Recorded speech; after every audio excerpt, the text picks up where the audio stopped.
नमस्कार। मैं वंदना Saxena GSM college के यूट्यूब चैनल पर पुनः आपका स्वागत करती हूँ। पिछला वीडियो बाल के विकास की अवस्थाओं से संबंधित था और उसके बाद मैंने बाल विकास को प्रभावित करने वाले जो फैक्टर्स हैं उनको बता दिया था। अब हम लोग क्रम से जो अवस्थाएं हमको अध्ययन करनी है उसमें सबसे पहले ले लेते हैं शैशवावस्था। इस शैशवावस्था में हम लोग देखेंगे कि शैशवावस्था किसे कहते हैं, यानी शैशवावस्था की परिभाषा अगर बताएं तो क्या बनती है। देखिए, शैशवावस्था विकास की जो है सबसे महत्वपूर्ण अवस्था है और ये अवस्था शिशु के जन्म के बाद प्रारंभ होती है। हालांकि इस अवस्था के संबंध के निर्धारण में जो है मनोवैज्ञानिक, शिक्षा शास्त्री हैं वो लोग थोड़े मतभेद रखते हैं। फिर भी जो हम लोग अध्ययन की दृष्टि से पढ़ेंगे तो वो मैं पहले भी आपको बता चुकी हूँ कि उसको जो है अध्ययन की दृष्टि से 3 भागों में डिवाइड कर दिया गया है: इन्फेंसी, बेबीहुड और अर्ली चाइल्डहुड। यानी इन्फेंसी, बेबीहुड और अर्ली चाइल्डहुड, ये जो तीनों अवस्थाएं हैं ये तीनों ही अवस्थाएं शैशवावस्था कहलाती है। सामान्यतः शिशु के जन्म के जो प्रथम 6 वर्ष हैं वो शैशवावस्था कहलाएंगे और तकनीकी दृष्टि से देखें, यदि उनके विकास की दृष्टि से देखें तो 0 से 3 वर्ष तक की आयु शैशवावस्था कहलाती है और 3 से 6 वर्ष तक की आयु पूर्व बाल्यावस्था कहलाती है। लेकिन कुल मिलाकर अगर शैशवावस्था की अवधि कहेंगे तो जन्म से लेकर 6 वर्ष तक की कहेंगे। अब हम लोग इस इन्फेंसी पीरियड को, जिस तरीके से मैंने पहले बताया था कि 3 भागों में बांटकर हम लोग इसका अध्ययन करेंगे कि इन्फेंसी, बेबीहुड और अर्ली चाइल्डहुड।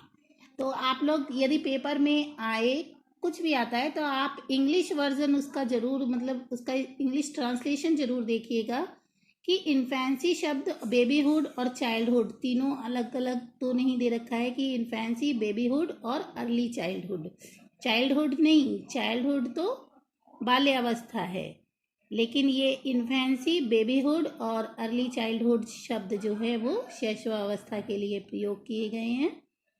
तो आगे बढ़ते हैं कि अध्ययन की दृष्टि से शैशवावस्था को 3 भागों में मैंने बताया ही था कि पहला शिशु अवस्था जिसे हम इन्फेंसी कहेंगे, बचपना अवस्था जिसे बेबीहुड कहेंगे, पूर्व बाल्यावस्था जिसे अर्ली चाइल्डहुड कहेंगे। जो शिशु अवस्था है, जो मुख्य रूप से इन्फेंसी शब्द है, वो जन्म से 15 से 30 मिनट तक के, यानी कि शिशु अवस्था को भी 2 भागों में बांट दिया गया है कि जन्म से लेकर 15 से 30 मिनट तक की जो अवधि है, जो आयु कही जाएगी मिनट में, जो है वो पार्ट्यूनेट पीरियड है। पार्ट्यूनेट पीरियड में क्या है कि इस अवस्था में जो है बच्चे की जो नाल होती है, अम्बिलिकल कार्ड, तो उसको काटकर जो है माँ से अलग कर दिया जाता है और शिशु क्या हो जाता है, स्वतंत्र जीव बन जाता है। और ये अवस्था जो है 15 से 20 मिनट तक होती है, यानी कि जब वो 15 से 30 मिनट तक का समय बिता लेता है वह अवस्था कहलाती है पार्ट्यूनेट पीरियड। उसके बाद उसकी अवस्था शुरू होती है नियोनेट पीरियड की। नियोनेट जो पीरियड है वो उससे मतलब है कि जो नवजात शिशु है वो अब बिल्कुल स्वतंत्र हो गया है। अब ये जो नियोनेट पीरियड है उसको कहाँ से कहाँ तक माना गया है? नियोनेट पीरियड को जन्म से 2 सप्ताह तक माना गया है, यानी 15 दिन तक ही, 15 से 30 दिन तक के लिए हम इस अवस्था को कहेंगे पार्ट्यूनेट period, sorry neonate period. Neonate period हो गया 30 मिनट से 30 दिन तक का। अब जो है बेबीहुड यानी बचपना अवस्था 1 माह से 2 वर्ष तक की अवस्था कहलाती है और अर्ली चाइल्डहुड या पूर्व बाल्यावस्था 2 से 6 वर्ष तक की है। तो ये जो तीनों ही अवस्थाओं को हम समायोजन की अवस्था कहते हैं, क्योंकि ये जो शैशवावस्था है समायोजन की इसलिए कहा जाता है क्योंकि इसमें बालक जो है गर्भ से बाहर आकर जो है संसार से क्या करता है, अपने आप को समायोजित करने का प्रयास करता है, यानी आंतरिक वातावरण से निकलकर बाह्य वातावरण के साथ समायोजन करने का प्रयास करता है। इसलिए शैशवावस्था को हम लोग समायोजन की अवस्था भी कहते हैं। शैशवावस्था को समायोजन की अवस्था कहते हैं और इस संबंध में जो है मनोवैज्ञानिक के कुछ विचार हैं, जैसे हरलॉक कहते हैं शैशवावस्था जन्म से 2 सप्ताह तक चलती है और उसके बाद बचपना अवस्था प्रारंभ हो जाती है जो 2 वर्ष तक चलती है। यानी हरलॉक भी मानते हैं कि हरलॉक ने जन्म से 2 सप्ताह तक की ही अवस्था को शैशवावस्था का नाम दिया है और उसके बाद उन्होंने उसका नाम दिया है बचपना अवस्था, जो कहाँ तक चलती है, 2 वर्ष तक। कुप्पुस्वामी कहते हैं कि शैशवावस्था जन्म से 3 वर्ष तक की होती है। तो यहाँ से आपको दोनों ही मनोवैज्ञानिकों का जो है विचार अलग है। वो 2 वर्ष तक मान रहे हैं, वो हरलॉक 2 सप्ताह तक शैशवावस्था मान रहे हैं और जबकि कुप्पुस्वामी शैशवावस्था जन्म से 3 वर्ष तक की मानते हैं।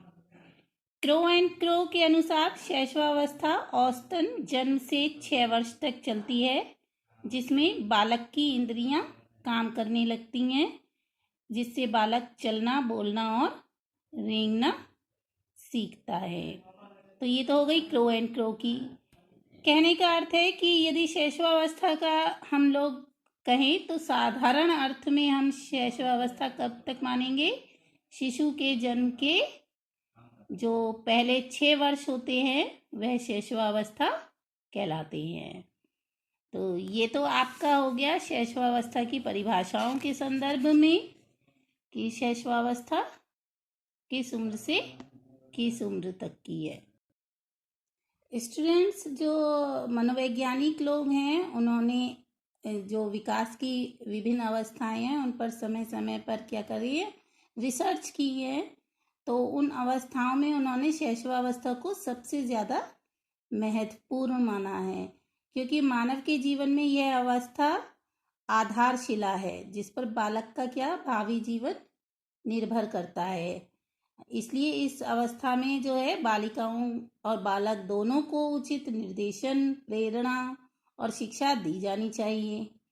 तो ये अवस्था आप लोग अच्छे से इसकी परिभाषाएं जो है विभिन्न मनोवैज्ञानिकों के द्वारा जो भी बताया गया है उसको याद कर लीजिएगा, क्योंकि आपके प्रश्न इनसे आएंगे ही आएंगे। तो आप लोग आज के वीडियो के लिए इतना ही। कल जो हम लोग वीडियो देखेंगे उस वीडियो में मैं आपको बताऊंगी कि जो शैशवावस्था की विशेषताएं कौन कौन सी हैं और इस अवस्थाओं की जो है इस अवस्थाओं के संदर्भ में मनोवैज्ञानिकों ने और क्या क्या कहा है।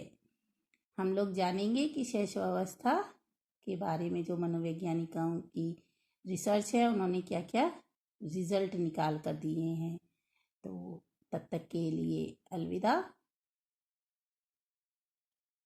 नमस्कार।